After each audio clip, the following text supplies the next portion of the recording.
शाळेची लगबग आता चालू होणार आहे, तर सकाळच्या गडबडीमध्ये नाश्ता काय द्यायचा? तर मुलांचा आवडीचा आणि सोप्पा असा पदार्थ बघूया।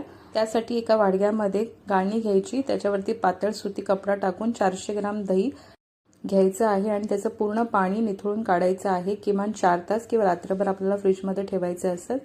पूर्ण पाणी निघाल्यानंतर ते दही बाउलमध्ये घेऊन छान फेटून घ्यायचं। त्याच्यामध्ये एक गाजर, भरपूर अशी कोथिंबीर आणि ह्याच्यामध्ये एक बारीक चिरलेला कांदा आणि तुमच्या आवडीची जर भाज्या असतील कॉर्न किंवा कॅप्सिकम किंवा कॅबेज ते तुम्ही टाकू शकतात आणि मीठ चवीनुसार टाकून व्यवस्थित फेटून घ्यायचं, एकजीव करायचं।